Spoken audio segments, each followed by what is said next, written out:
what time is it? It's like 12:30. It's 12:30 at night on, Friday morning now, I guess? Yeah, because we're a bunch of idiots. Yeah, we've been meaning to record this for a couple of days. So we have some cool announcements. First thing is, as of right now, we have 2 additional properties that we are managing. First one is the Belfry Stage upstairs at the Crown. Those of you who have known us for years will know that this was where Theater Unleashed was performing for the longest time.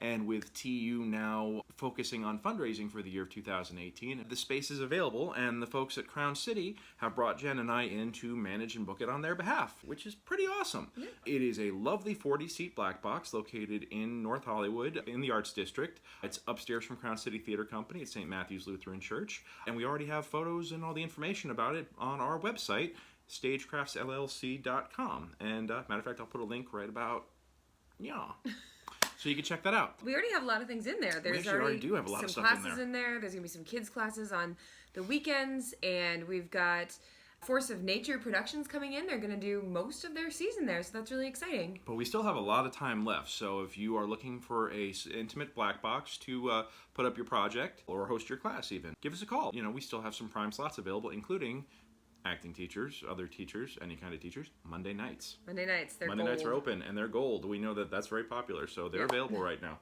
How about a Fringe update? How's the Studio Stage looking for Fringe? Studio Stage is almost sold out for Fringe already. It is February 2nd now. 2nd. Registration just opened yesterday, and out of 19 slots, I want to say we have 16 or 17 already taken. We'll probably be completely booked by this time next week. Yeah. But we have also taken over another venue just for Fringe, what we are calling the Hobgoblin Playhouse. In the past, it has been known as the Gleason. It's been known as the Cupcake. It has actually been sort of out of commission for several years. It was just empty. Oh, here's Jake. Oh, hey, Jake. Hi, Jake. So, Jake wants to be a web star now. Appearance by Jake. So, bye, Jake. It is a 102-year-old theater. It seats... Probably going to cap it at 50 for Fringe. It has 3 levels of playing space. So it's got the floor, the stage, and the loft on stage. There's a giant backstage with this beautiful hardwood floor that's sprung for dancers, and it has mirrored walls. It's got a ballet bar back there. Hey, Jake's back. Hey, Jake's back.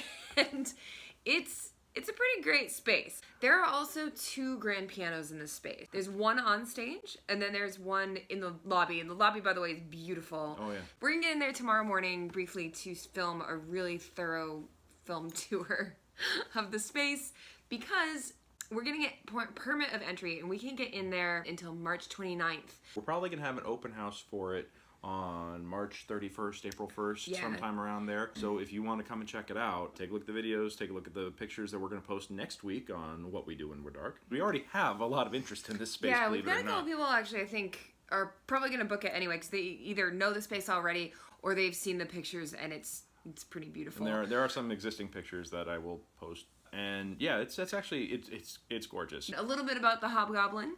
The reason we're calling it the Hobgoblin Playhouse is because Hobgoblin is traditionally a force of good, but full of mischief. Yeah. And disappears once that mischief is over. We've been told that sometime within the next year, possibly as late as next August. The city is going to tear down this space. Yeah. And... Oh, Jake's so upset he's leaving. I know. I'm upset too. It's going to become basically a walkway to a parking lot. So we are really hoping that we're making this the last spectacular hurrah during Fringe this year, and really give it the send-off that it needs. So we've got some awesome June mischief that's going to happen. Also, as we mentioned before, 2 pianos up in this thing. Yeah. Piano gaps closed, Broadwater. Really? # piano gap. I think you're the only one doing that. Stop trying to make piano gap happen. You're the only one. Doesn't matter. Okay. I'm a piano gap army of 1. We have 2 pianos, yay! Yeah.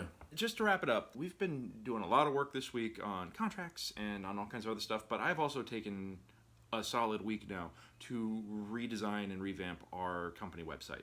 One of the big features that I added was an events calendar.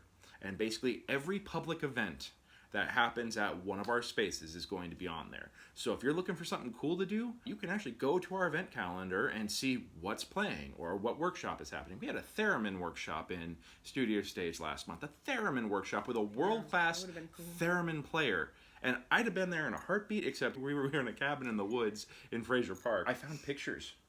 It's so weird. From Studio Stage? From Studio Stage, from that workshop, I found pictures. That's cool. That is so cool. I love seeing pictures of it when we're not there. Yeah, of people using our space when we're not there. Like That's using so it damn correctly. Cool. Yeah, don't do anything weird to it. Please don't, because I've seen people's Instagram stories of what they do with Airbnb houses that they throw ragers at, and it's never good.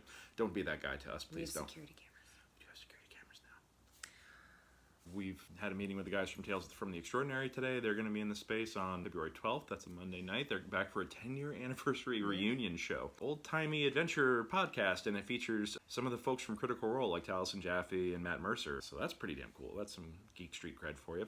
And real quick, we gotta end this. So I'm going to put all the links down in the description in our show notes, including all of our social media links for all of our new properties. Some of them are so new we haven't even posted any content yet, but please go ahead, like, comment, and subscribe to this and then to all those other stuff if you want to find out what's happening. Yeah, that's our big news. Sorry this isn't a more exciting adventure of shooting stormtroopers or filming something on our stage or something this week, but we do have some fun stuff that's going to be coming out, including the missing episode 4. I'm holding episode 4 off until Valentine's Day because that's the don't spoil it yet. That's we're saving episode 4 specifically to be coming out on Valentine's Day because of what it is. So that's why you saw it go from 3 to 5, because I'm trying to release it. No one, I'm paying attention, and it's important to me. Okay, but we try to release these in chronological order. Even though we shot a whole ton of material that hasn't been released yet. We try to shoot them in chronological order, but this one I thought would be best to release at Valentine's Day. So that's when we're saving it. Anyway, we gotta go to bed because we have to be at the Hobgoblin in 9 hours and 12 minutes. Yeah, let's be early and be there in 9 hours. Yes. Or 8 hours and 57 minutes. That's when we need to be there. All right. And now a Fluffy Kitten.